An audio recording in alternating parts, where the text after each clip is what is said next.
All right, looks like we're good to go. All right. Well, thank you for coming today. This is a panel on servant leadership. My name is Heidi Stanclift, and I was this year's track chair for the project in business management. The session subject, this subject came out of an idea. I was going to do an intro subject session, and then with a little bit more talking, it morphed into the panel.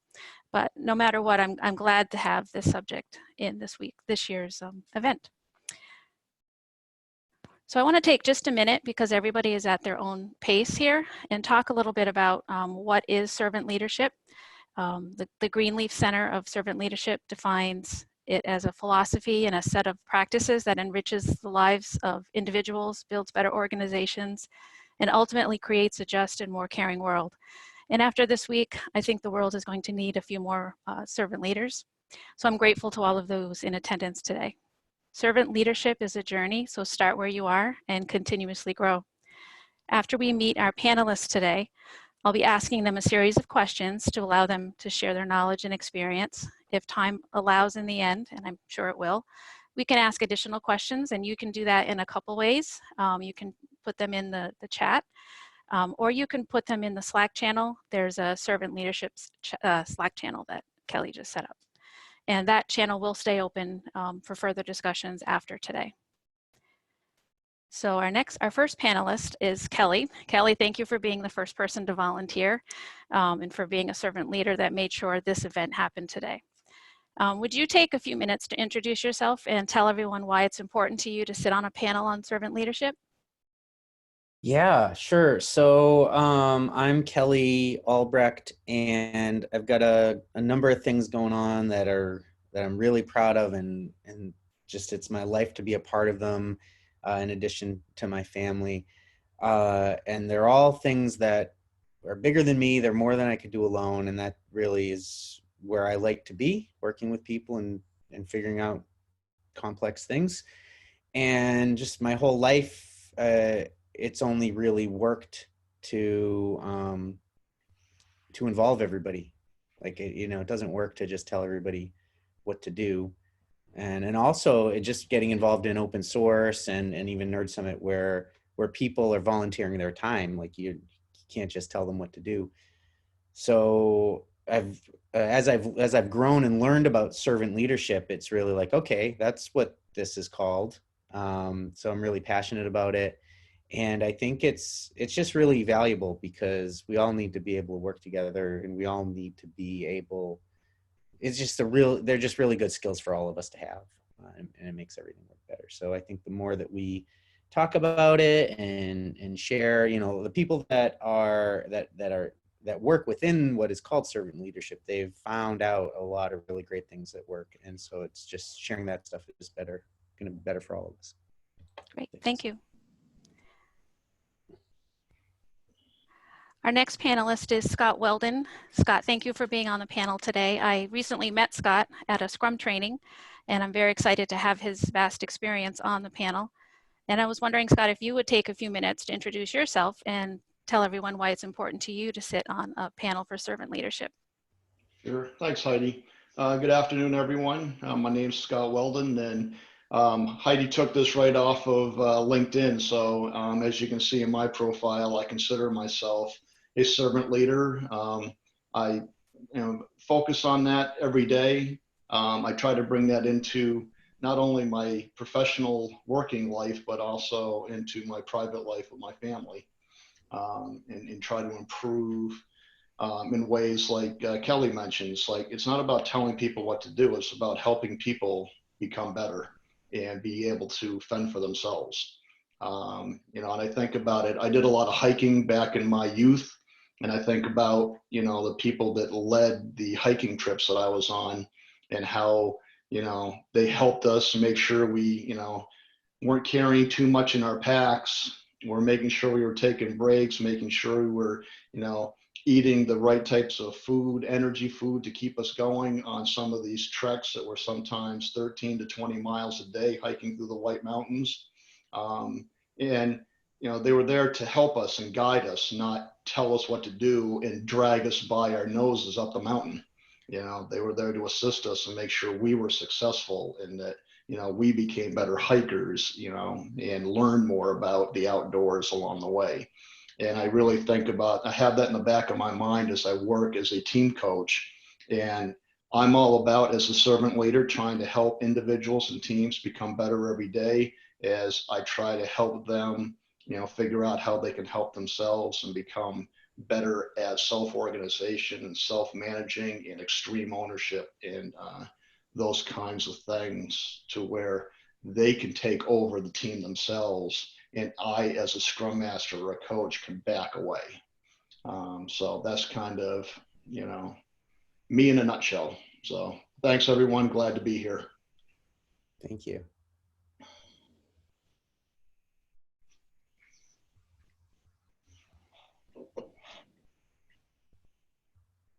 Heidi, you got muted. You cut out. Yes, I am. And you didn't hear my flub up. Chad, you're the last panelist today. I've never actually met him in person, only through these planning meetings, but we had someone drop off and he graciously volunteered to fill in. So thank you very much. And I was wondering if you could take a few minutes and introduce yourself and talk about why it's important that you sit on this panel as well. Yeah, absolutely. That was a stellar introduction. Thank you, Heidi. Yeah, I have been an engineer and recently became a leader of a project. In the process of that, I have experienced leaders who do not practice servant leadership, as well as leaders who do. And now I try to practice it myself, and there are challenges associated with it. And really having a better shared community understanding of what servant leadership is, how it can benefit organizations, why people should think about it and understand it, is beneficial to a lot of people in a lot of ways, in that it makes a healthier working environment, makes people more productive, makes your jobs happier. I really like what Scott was saying, how like servant leaders are supposed to prevent people from carrying too much in their pack through guidance, rather than just like pulling them off the trail and like dumping it and then just dragging them. It's very important to have the community mentorship going on. So that's why it's important to me. Great, thank you.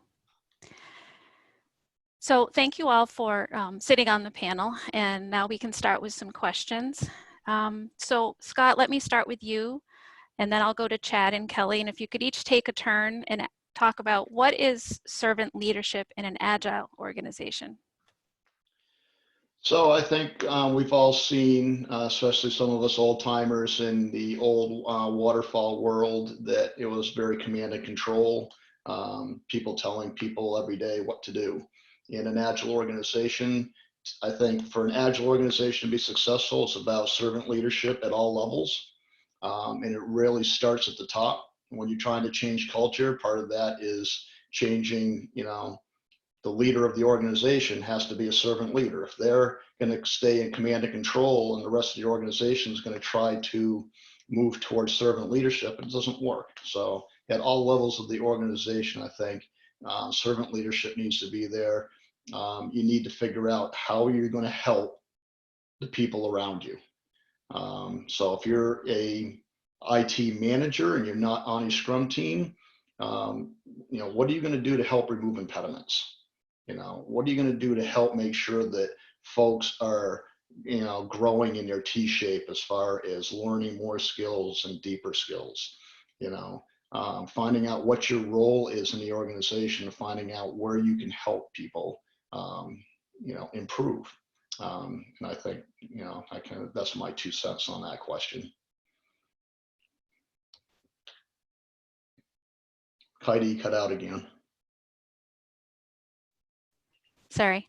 Chad, do you have something to add to that? Muted. Am I? No, He's Chad. muted. No, I am. I know. I'm just risking it. I'm just flying off. I know. I'm just going to leave it off. Kelly is really pulling the servant leadership out and serving us and helping us keep our microphones unmuted. Um, so I have a couple of things that I've written down for that. I do think that what Scott was saying about how you help people learn, that's really true. At Clever Tech, one of the things we do is we actually do leadership training. So we all like play a video game, and there's a leader in that training who's been through the training before and who's observed somebody else, etc. So there's a process, but we all just play a game for like 6 weeks for an hour a week, right? And then we talk about it and we take turns leading, and that's a big part of our growth strategy. It's necessary for an organization's bottom line to train their developers and their engineers to teach them to grow. So in an agile organization that's trying to serve their clients and make distributed teams and allow people to really empower people to make decisions and have freedom and creative control, you have to make sure those people are equipped, and you have to serve their needs so that they can then be empowered. So I think that's how servant leadership in an agile organization really stands out. Great. Kelly? I love this question. I think I would start first by talking about what an agile organization is. Okay, so the question is, what is servant leadership in an agile organization? And an agile organization, I think, is one that recognizes that the things that it is trying to achieve are within an intense level of complexity surrounding what their goals are. So they're in a complex environment. They can't predict everything all the way through. They have some goals, but you can't plan it all out how you're going to get there. So the best way to do that is being self-organizing. So if they're not, and what that means is that since you can't predict whatever is going to happen, things are going to spring up, and you're going to need to become aware of those things. And so I've got a talk after this about disruption, and a lot of those things that come up for agile organizations are disruptions to their goals that they're trying to achieve. So are they going to have the awareness to be able to see those disruptions coming? Are they going to be able to deliberate and decide effectively, and then act quickly enough to respond and adapt to those disruptions to stay on the right path to achieve their goals in that complexity? And so to do that, they need to be self-organizing. And the way that self-organization works is it requires two things. It requires a goal that everybody understands, and it requires equivalence of everybody that is working toward that goal. So equivalence means that you don't have anybody in charge of anybody else. So if you think of like, if you are a group of people and you're trying to cross the street and a car runs a red light, and you've got to ask one of the people in your group permission to get out of the way, you guys are all going to get flattened. You are not an agile organization of people. And so if you recognize that that's the way to be self-organizing, and you have that equivalence amongst your members, then you can't have somebody in charge of anybody else. So servant leadership in an agile organization could be one person. It could be everybody that is working to lead the team toward that goal, not by being in charge of everybody else, but by helping each other unstick themselves. So like Scott was saying, you know, if you have too much in your pack and the goal is to get everybody to the top of the end of the hike, then you might want to point out that, hey, there's too much on this person's back, or you're really looking like you have a goal that you can't do all on your own. So you're trying to help each other do the best that they can to work together to achieve that goal as equals in a self-organizing agile organization. Great, thank you. Well, Kelly, don't you think that, you know, that's kind of where liberating structures kind of was born out of, is Yep. that more collaborative approach and trying to get everybody's opinion, you know, out on the table, to be able to react faster to this complex world, and the challenge that it, you know, creates to, you know, achieving your goals. Absolutely. Yeah. And that, yeah, really, like that's a favorite activity of a good servant leader, or suite of facilitation techniques, is known as liberating structures, because what makes something a liberating structure is that it invites, includes, and unleashes everyone because we're all really smart people working together toward the same goal. So we want to hear from everybody. The only reason I bring that up, Kelly, is I saw that you put that in the chat window in the previous session. So Yeah, I thought I it was know. a great thing to talk about here. Yep. Yeah. And actually, yeah, I think I'm really glad you bring that up, because if you do if anybody looks into liberating structures on their own, you really start to get into the mindset of like what's important for a facilitator, which, it's someone that is essentially in a servant leader. Yep. I've read that. Yeah, it's a great book.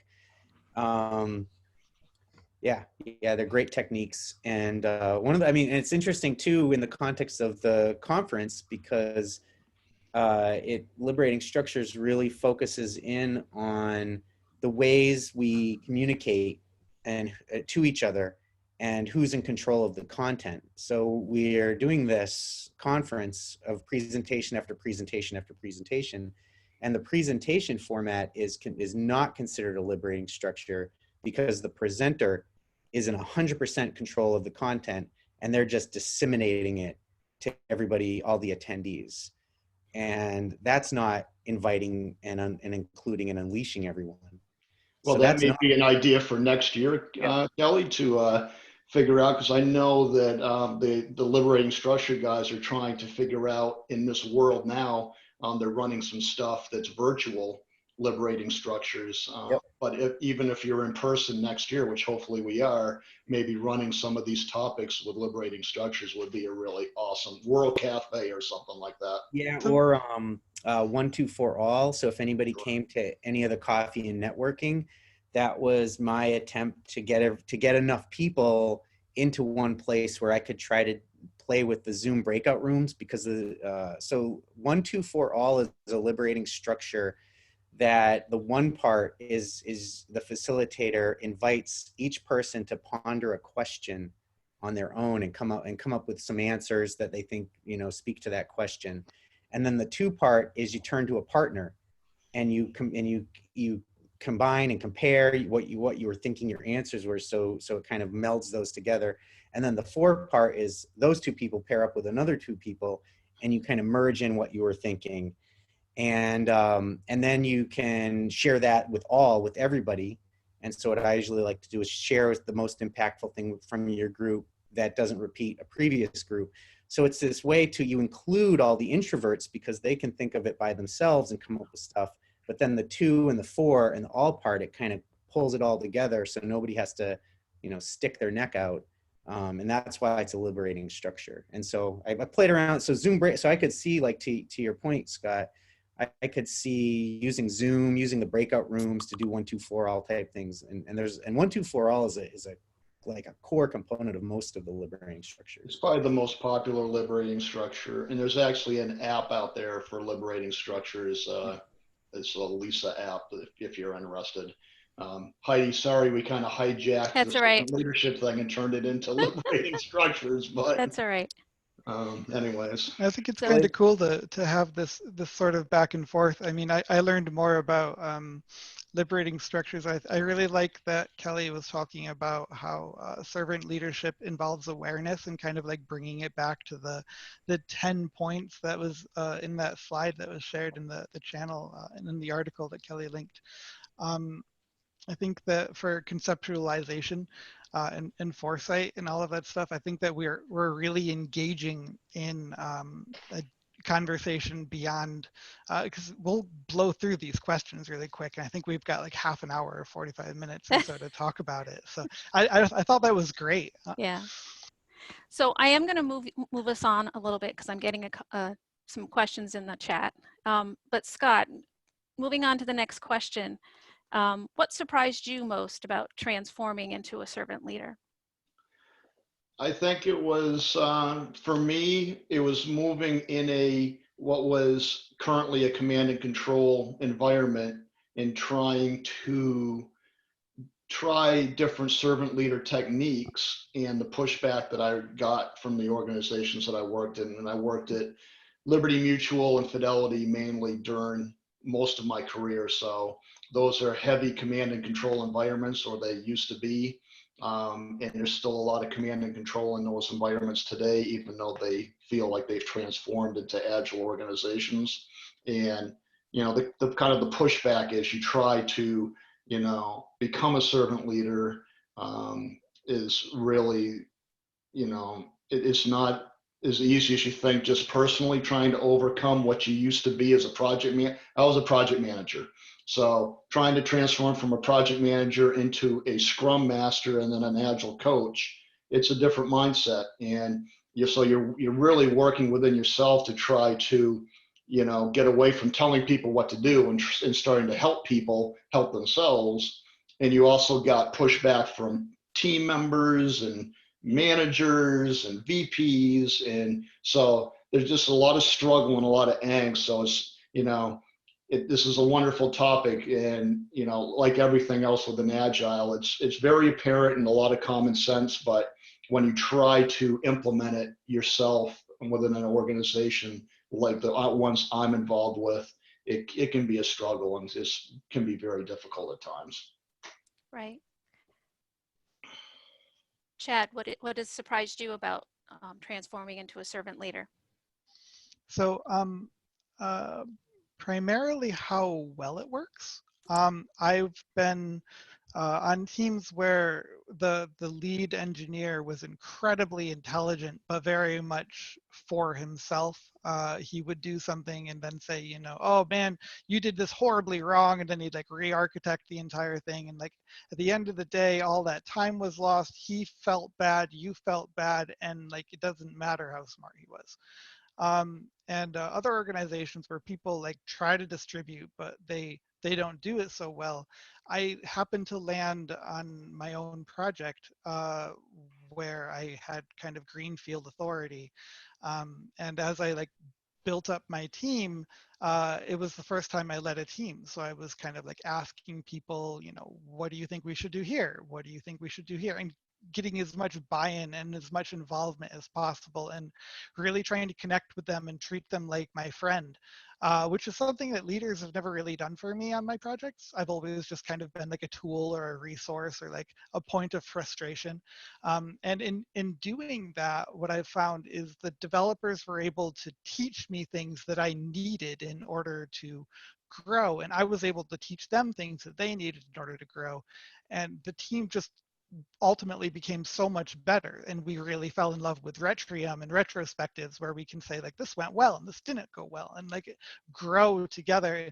And the shock of like that running into all of a sudden like an injected authoritarian kind of control structure from an outside investment board, and just how the two really conflict with each other and how painful that that process is. So that's, I think, what surprised me the most. Kelly? I probably could have the long answer. I've been kind of wrestling in my mind how to give the shortest version of it. But I guess what I think a lot of, I would echo what Chad started out with surprise at how well it works. Or it really just learning about it. I mean, my experience with this is like, even when I was a kid, I used to do stunt BMX bike riding, dirt jumping, and I just wanted to jump bigger jumps and more jumps, and we were building jumps. And so the goal was to build all these jumps, but you can't build all the jumps and we would build them with shovels. So we would have a shovel, and it was something that no one person could do alone. So it was this daily exercise of like wanting to do this, finding similar people that also wanted to do this, and then just being like, who can help more? What do you need to help? Do we need to scrounge up our discretionary, money as 13-year-olds to buy? We've got one more person who wants to build a jump. We need to buy a shovel. So we all have shovels. And I really just took that into my professional life and entrepreneur life, and took that approach. But as you're doing that, as you're learning how to be a business owner, you kind of look to figure out, well, like, how is this supposed to be done? And what's out there is really like the top down command and control management stuff. And so I actually found, by trying to do that it didn't work as well as how I wanted to do it anyway. And so that's what I thought of first with transforming into a servant leader, is I kind of transformed back into one, but found out that it was a thing. And then after that, really learning more and more and more, digging deeper into it and learning all about it. And really a lot about it is figuring out the best ways to give control to people. Right.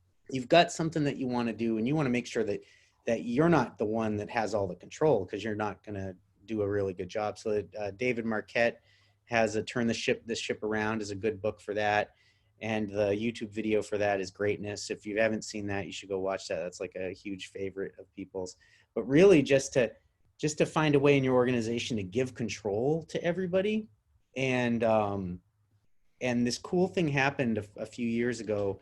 Rick put me on the Nerd Summit website as the fearless leader. And I used to push back on that because it's just kind of like, it just kind of sounds weird. Like, I'm not the leader. But I realized that if you're working with everybody and you're not in control, and everyone has control, and you trust everyone to get everything done, and you're not afraid, then you kind of are a fearless leader. Everybody's kind of if you're not afraid and you're playing the servant leadership role. So that was kind of transformative too. Just to have to give the control and have faith in the team and have it work out, like Chad was saying, how well it works. Yeah. Hey, can I jump in and add something? Yeah. Sure. So I have worked across a bunch of organizations. I was at Wipro a few years ago, which is a ginormous India-based IT services firm, and I'd taken over the Wipro IBM Alliance, which is this pretty large alliance. And like many other things, very command and control, and whoever's the leader kind of has visibility on everything, and then they give out assignments and tell people to do this, and it's kind of on a need to know basis sort of thing. And so nobody really has a good view of all the moving parts except maybe the boss. And what I did there, and it dovetails very nicely into a lot of things that you all have been saying, is the whole notion is transparency. You as much as possible, right? The default answer should be, everyone should know this, or everyone should have the ability to know this if they care. And when I get asked a question, if I think I'm going to answer that question to more than one person, put the answer in a place where people can either browse to find it or search to find it. And over the course of about a 3-year period, we built a series of wiki workspaces that were interconnected to each other, with probably 200 people between Wipro and IBM, and like everything that anyone needed to know, and any decisions practically that were being made were all getting documented. And we were running meetings off of wiki workspaces, and everyone, when they were being asked to take on responsibility, had a pretty clear line of sight to what they were doing and how it fit into that broader whole. And so what was really, I think, pretty fantastic about it is it created this broader sense of ownership. People had a feeling they owned certain workspaces and the content that was there, and saw how that fit into this bigger picture. And when new people would come into the organization, it wasn't one person's job to ramp them up. They would learn a lot of what's going on just by kind of seeing this network of all this different content. And depending on what they needed, they knew who to go to, because it was clear who owned that workspace or that piece of content. And yeah, I love that you talked about that and used the word transparency. And I think transparency is a really powerful concept if you're trying to bring servant leadership to a hierarchical organization, because transparency can be a really good form of control that can replace some of this command and control stuff. So for example, there's been a lot of studies on replacing traditional forms of control with transparency. And one of the studies is, you can imagine an organization, and organizations have done this, where they replace something like their travel budget. Like there's just no travel budget. And so the thing is, you can book whatever flight you need, book whatever room you need, just take care of yourself, be safe, get to the conference and get to where you're traveling to and get back. And post what you did and all the stuff in this place that everybody can see it. And so when they did, the organizations that have done this, their travel costs go to the bottom because nobody wants to be seen as somebody who is who spends a lot of money. So whereas before there was a travel budget of X amount of dollars and everybody would spend it and it would all happen, you know, in private, you can replace that with transparency and trust people and give people more control. Yeah, court of public opinion. I'm going to need to is very interrupt you powerful. guys. Yep, We have 15 minutes left. So another, so empathy, transparency and empathy. How does empathy relate to servant leadership? Chad, do you want to start? Sure. I mean, it sounds like you guys were almost talking about that to a certain extent. There's an element of success that your business can only achieve if you are aware of not only the physical and mental needs of your staff, but also what's holding them back emotionally. Because procrastination, whether we want to admit it or not, stems largely from a fear of failure, fear of repercussions, fear of being judged, and knowing as an engineer that if you make a mistake or you see a problem and you report it, you're going to get yelled at or belittled or screw up some political nonsense or something like that. If you don't feel safe, then you won't perform as well. You won't deliver as much value. And if you are a leader who doesn't understand that, and all you care about is like, hey, you screwed up, you should feel bad, you need to like fix your stuff because you're a bad person or you're out, you got a week, go, right? You're going to use that week looking for a new job. No, I would.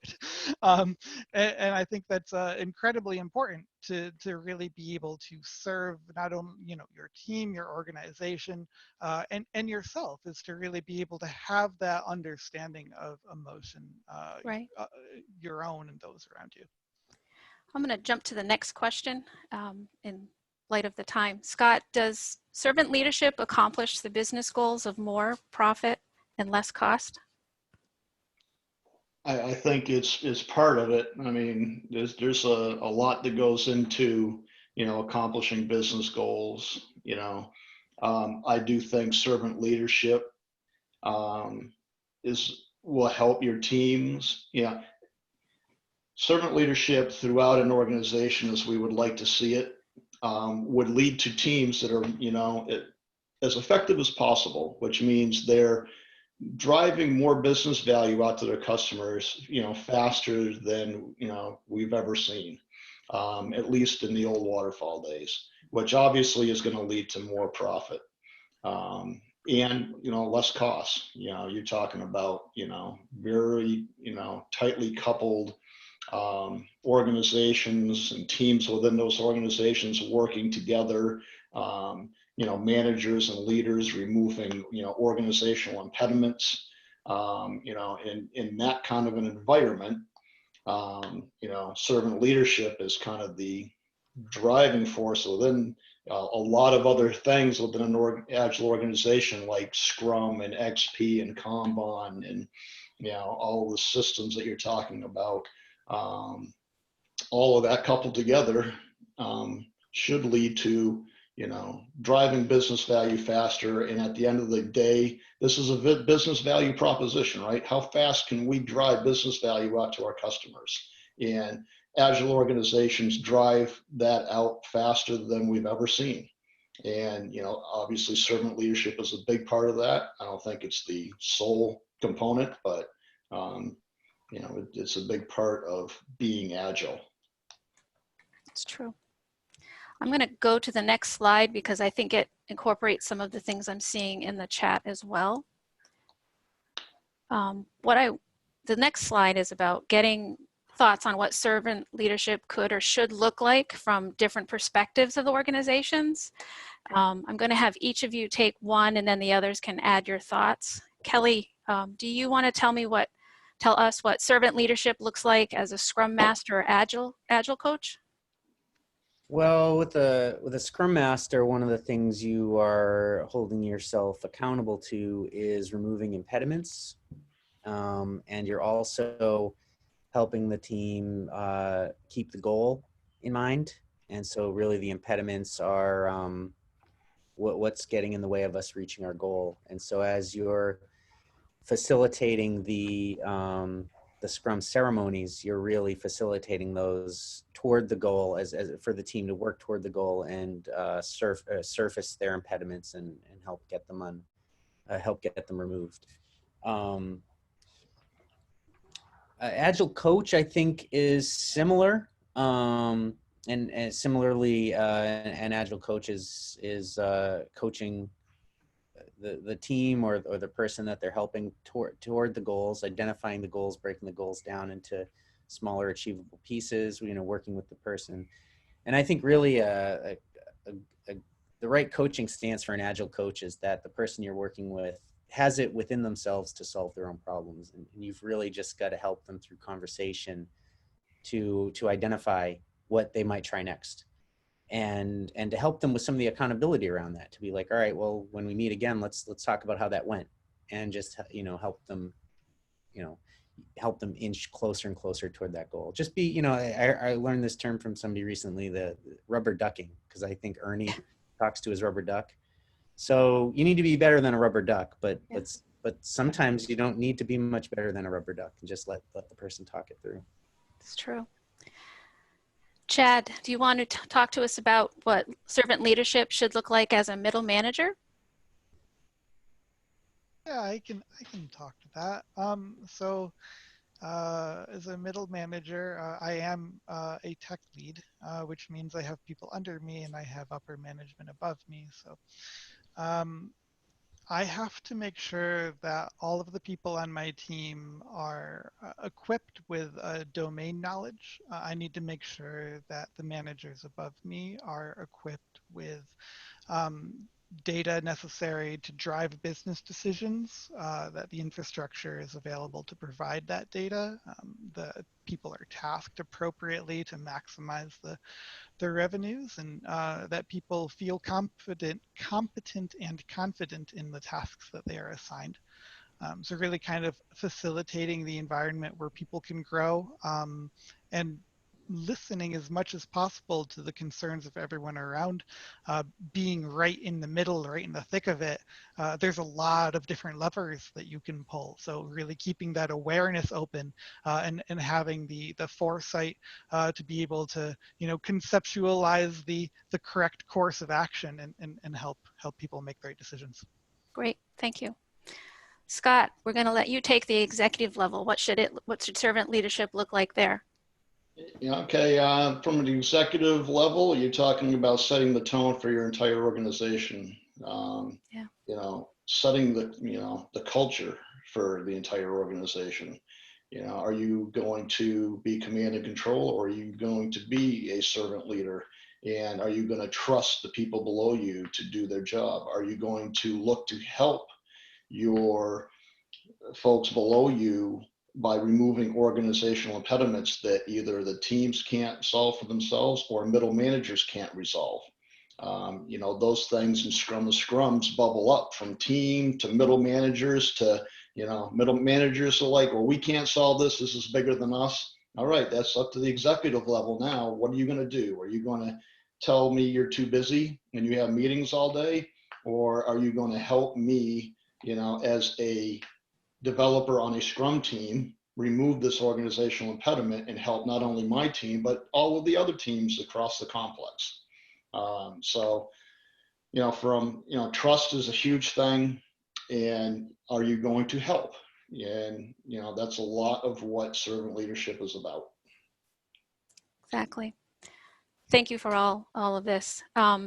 It's helpful to see that servant leaders are needed all over the place, whether work and private lives.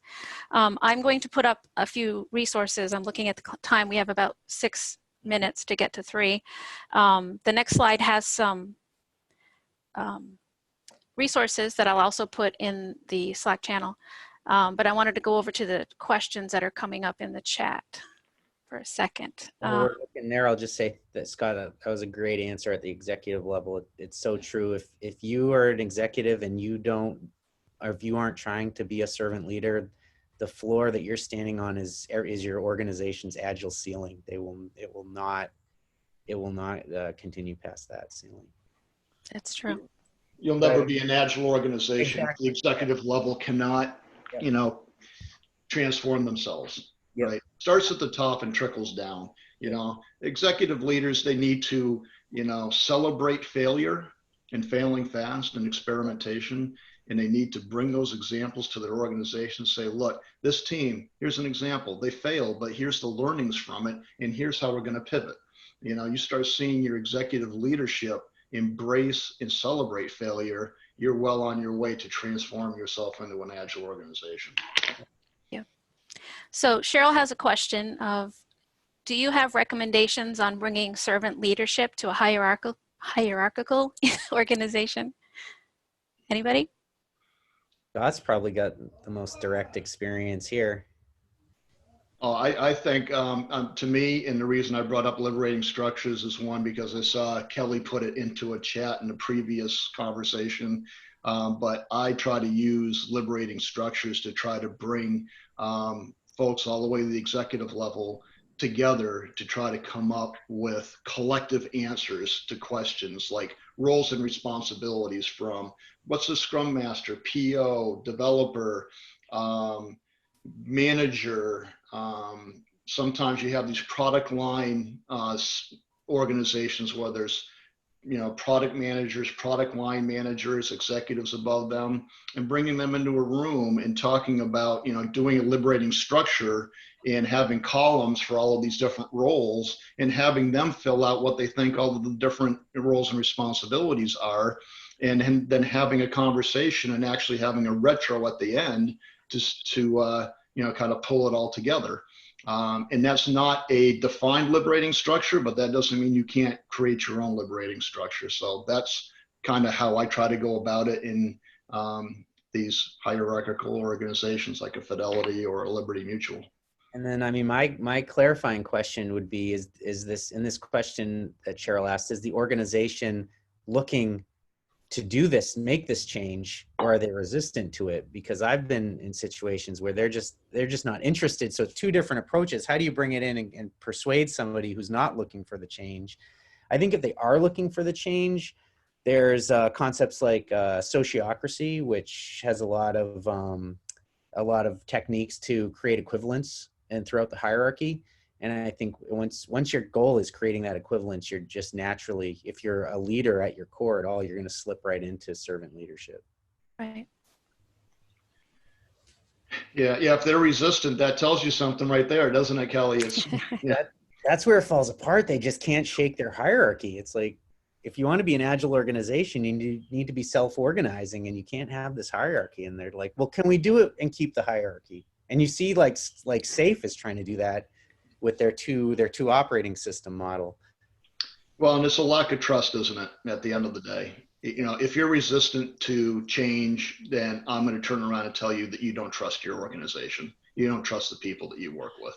And if you can't get past that, then that whole psychological safety is not going to, float through your organization.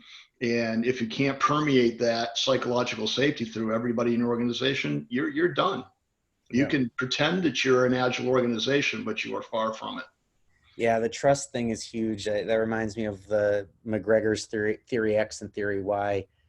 You can jot that down and look into it, anybody listening. But theory X is just basically the view of humanity that if you don't manage someone's performance, you can't trust them to perform. And so that a lot of theory X thinkers have made their way up into power in these hierarchical organizations, feeling like you just got to, if you want somebody to perform, you just crack the whip harder, and the performers, you give them a bump in their salary. And that's the way humanity works. But it's not really true. The theory Y thinker believes that people want to learn and people want to improve, and much more in line with Dan Pink's drive and motivation. I think we posted a video somewhere else there. but that people want to do a really great job, and you just need to get out of their way and help them. So Right. Right. Chad, did you have something to add? I kind of did, but I knew Kelly would say it better, so I just kind of like muted my microphone and let him go. Yeah, I mean, the theory X, theory Y, I'm not as well versed in the different terminologies, but I have I do agree. And again, I think that Kelly said it best, that if you are trying to control everyone versus getting out of their way, if you don't want to embrace it, then you will not really receive the benefits of the full set of awareness and the flexibility that come. And that's it. Yeah, I'm personally curious to see with organizations now working from home that have never have. The lack of in-person control is going to be a real struggle. So I'm curious to see. I'm sure there's going to be a lot of war stories coming out in the next few weeks. Yeah, I think there's a lot of psychological or sociological learnings that are going to come out of what's going on over the next, last couple of weeks and over the next couple of months yeah, that could really transform the way we work in the future, just Right. because of, how we're working today, how this conference came about. And, a lot of kudos to all of the organizers. Kelly, say thank you to everyone for being able to keep this instead of canceling it and pulling it off in a way that, I think this is a good use of time. I think this is better than canceling. So It is. And then I think congratulations, people will everyone. circle back and watch it. So I think that's great. And I wanted to thank all of you, Scott, Chad, and Kelly, and everyone that came today, and everyone that listens to it at a later point. I hope everyone's been inspired in some way by this panel and will continue on their journey of servant leadership, whether it's in your professional or personal lives. And let's take these conversations over to the Servant Leadership channel and keep it going. awesome. Thanks, everybody. Thanks. Thank you. Good stuff. Thanks, Very everyone. good. Thank you. Hey, Thank you. Way to go. great.